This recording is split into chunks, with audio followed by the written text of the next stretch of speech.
छात्राओं को फिर से ऑनलाइन क्लास में स्वागत करती हूँ।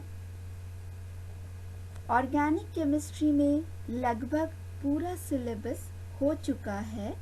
आज हम ऑर्गेनिक कंपाउंड्स ऑफ नाइट्रोजन में nitro alkanes and nitro arenes के बारे में पढ़ेंगे। एल्केन में से हाइड्रोजन परमाणु को नाइट्रो समूह के द्वारा प्रतिस्थापित करने पर नाइट्रो एल्केन्स बनते हैं। ये जो नाइट्रो एल्केन्स है ये एलिफैटिक या एरोमेटिक हो सकते हैं।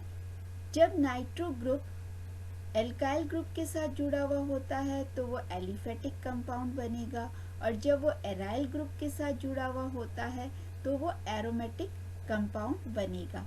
फॉर एग्जाम्पल RNO2, यहाँ पे R जो है ये एल्काइल ग्रुप है तो ये एलिफेटिक कंपाउंड है। ArNO2, AR जो है एराइल ग्रुप है तो ये एरोमेटिक कंपाउंड है। नाइट्रो समूह या नाइट्रो यौगिक को 3 में क्लासिफाई किया है। प्राइमरी नाइट्रो एल्केन्स, प्राथमिक सेकेंडरी नाइट्रो एल्केन्स द्वितीयक, और टर्शियरी नाइट्रो एल्केन्स तृतीयक। प्राइमरी नाइट्रो एल्केन में नाइट्रो समूह जो है ये प्राइमरी कार्बन एटम के साथ जुड़ा हुआ रहता है।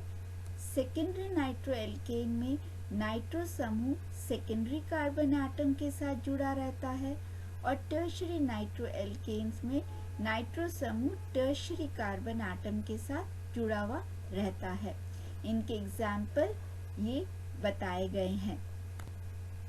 यदि हम electronic structure of nitro compounds देखें तो नाइट्रो कंपाउंड्स में जो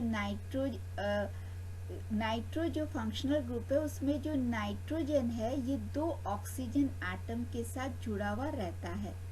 नाइट्रोजन जो है ये सेंट्रल एटम होता है, केंद्रीय एटम होता है, और इसके ऊपर पॉजिटिव चार्ज होता है, और जो दोनों जो ऑक्सीजन के साथ ही जुड़ा हुआ रहता है, एक वे डबल बॉन्ड है और एक सिंगल बॉन्ड है।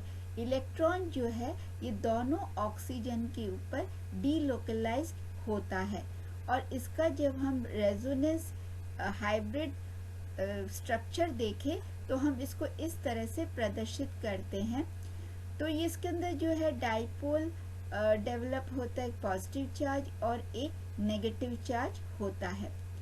तो ये यदि हम इसके जो इलेक्ट्रॉनिक संरचना देखें तो ये पोलर स्ट्रक्चर है जिसका अंदर लार्ज डाइपोल मूवमेंट होता है। रेजोनेंस हाइब्रिड स्ट्रक्चर ये शो करता है कि नाइट्रोजन और ऑक्सीजन के बॉन्ड्स जो है वो इक्वल है। वैसे तो क्या होता है, एक के साथ डबल बॉन्ड होता है और एक के साथ सिंगल बॉन्ड होता है, परंतु जो स्पेक्ट्रोस्कोपी और डिफ्रैक्शन स्टडीज ने ये बताया है कि जो इसका नाइट्रोजन ऑक्सीजन का जो बॉन्ड लेंथ है वो बॉन्ड लेंथ 121 pm है, जो कि नाइट्रोजन ऑक्सीजन के जो सिंगल बॉन्ड की जो बॉन्ड लेंथ है 136 pm, और नाइट्रोजन ऑक्सीजन के जो डबल बॉन्ड की जो बॉन्ड लेंथ है 114 pm के मध्य का मान होता है 121 pm। Methods of preparation of nitro compound, nitro compounds के बनाने की विधियां। From alkyl halides, alkyl halide को जलीय इथेनॉलिक सिल्वर नाइट्राइट विलयन के साथ जब हम गर्म करते हैं तो हमें नाइट्रो एल्केन्स या नाइट्रो एल्केन्स प्राप्त होता है। RX plus AgNO2, RNO2 plus AgX। यह विधि केवल प्राथमिक नाइट्रो एल्केन्स बनाने के लिए प्रयुक्त होती है क्योंकि द्वितीयक एवं तृतीयक हैलाइडों के मध्य लब्धि केवल 5 से 15% होती है। कॉर्नब्लन 1956 में ये बताया कि एल्काइल हैलाइड्स को जब सोडियम नाइट्राइट के साथ रिएक्ट करते हैं या इनमें अभिक्रिया होती है तो हमें नाइट्रो एल्केन्स प्राप्त होता है और साथ में हमें सोडियम हैलाइड मिलता है। नेक्स्ट, फ्रॉम हाइड्रोकार्बन्स, नाइट्रो यौगिकों का औद्योगिक संश्लेषण नाइट्रीकरण विधि के द्वारा करते हैं और ये नाइट्रीकरण दो प्रावस्थाओं में होता है। तो commercially nitration can be done in 2 phases। पहला है लिक्विड फेस नाइट्रेशन, द्रव प्रावस्था नाइट्रीकरण। हाइड्रोकार्बन को सांद्र HNO3 के साथ 140 डिग्री सेंटीग्रेड पर उच्च दाब पर गर्म करते हैं और इस प्रकार का नाइट्रीकरण धीमी गति से होता है और पॉलीनाइट्रो यौगिक बनते हैं। दूसरा जो प्रावस्था है वो है वाष्प प्रावस्था नाइट्रीकरण, वेपर फेस नाइट्रेशन। इसमें हाइड्रोकार्बन को नाइट्रिक अम्ल या नाइट्रोजन के ऑक्साइड के साथ 350 से 475 डिग्री सेंटीग्रेड पर गर्म करते हैं। प्रत्येक हाइड्रोकार्बन के लिए यह ताप भिन्न भिन्न होता है। तो हाइड्रोकार्बन का रिएक्शन नाइट्रिक एसिड के साथ किया जाता है और हमें डिफरेंट जो है नाइट्रो एल्केन्स प्राप्त होता है।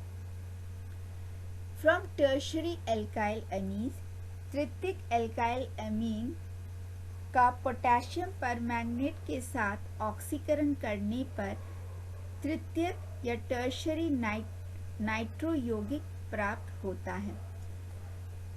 तो ये टर्शरी एल्काइल अमीन के साथ रिएक्शन KMnO4 के साथ रिएक्शन हो रहा है तो इसका ऑक्सीडेशन होता है और हमें टर्शरी नाइट्रो कंपाउंड प्राप्त होता है। ये सारी विधियां जो है ये एलिफेटिक नाइट्रो एल्केन्स के लिए था। अब हम एराइल नाइट्रो कंपाउंड को किस तरह से प्रिपेयर करेंगे। Aromatic nitro compound can be prepared by direct nitration method. इस विधि में जो बेंजीन है एरोमेटिक कंपाउंड है, इसका हमने फ्यूमिंग सधु HNO3 और कंसंट्रेटेड सल्फ्यूरिक एसिड के साथ इसका रिएक्शन कराया तो डायरेक्ट नाइट्रेशन होता है और हमें नाइट्रोबेंजीन और साथ में जल प्राप्त होता है। उसी तरह से फिनॉल का भी हम नाइट्रिक एसिड और कंसंट्रेटेड सल्फ्यूरिक एसिड के साथ रिएक्शन करवाए तो हमें 2 आइसोमर प्राप्त होता है, ऑर्थो नाइट्रोफिनॉल और पैरा नाइट्रोफिनॉल या 2 नाइट्रोफिनॉल या 4 नाइट्रोफिनॉल प्राप्त होता है। इसमें जो ऑर्थो नाइट्रोफिनॉल है इसका प्रतिशत 30 से 40% होता है और पैरा नाइट्रोफिनॉल जो है हमें 15% प्राप्त होता है। Physical properties of nitro compounds, nitro compounds के भौतिक गुण। नाइट्रो कंपाउंड्स के जो अवस्था है फिजिकल स्टेट या भौतिक अवस्था है, इसके कलर है, इसके रंग है, इसका ओडर, इसका जो गंध है, ये जो नाइट्रो यौगिक जो है ये सॉलिड भी हो सकता है, लिक्विड भी हो सकता है, ठोस हो सकता है या द्रव हो सकता है। ये कलरलेस होता है। इसका नाइट्रो एल्केन्स जो है कलरलेस होता है और इसमें एक प्लेजेंट सी स्मेल होती है। परंतु एरोमेटिक नाइट्रो कंपाउंड्स जो है ये या तो पेल येलो लिक्विड होगा या फिर ये सॉलिड होता है और इसका एक पर्टिकुलर डिस्टिंक्ट स्मेल होता है। For example, nitrobenzene is a pale yellow liquid having the smell of bitter element. जो नाइट्रोबेंजीन है इसका जो रंग है ये हल्का पीला रंग का द्रव है और इसके जो गंध है ये कड़वे बादाम जैसे इसका गंध होता है। तो नाइट्रो एल्केन्स जो एलिफेटिक एल्केन्स होता है वो कलरलेस होता है और एरोमेटिक जो कंपाउंड होता है ये पेल येलो कलर का होता है।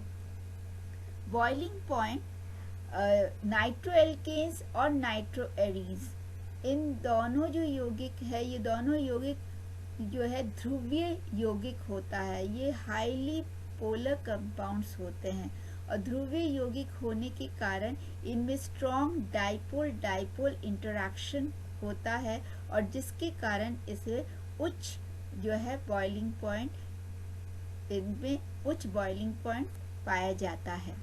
सॉल्युबिलिटी, विलयशीलता, nitro alkanes are sparingly soluble in water. जो एलिफेटिक नाइट्रो कंपाउंड्स है ये जल में कम घुलनशील होता है, जबकि nitro arenes means aromatic nitro जो कंपाउंड्स है ये पानी में इनसॉल्युबल होता है या ये पानी में घुलनशील नहीं होता है। फिजिकल प्रॉपर्टीज में हमने ये physical state, colour, odour, boiling point और सॉल्युबिलिटी के बारे में हमने आज पढ़ा। और नेक्स्ट क्लास जो है इसके केमिकल रिएक्शंस या केमिकल रिएक्टिविटी के बारे में हम पढ़ेंगे।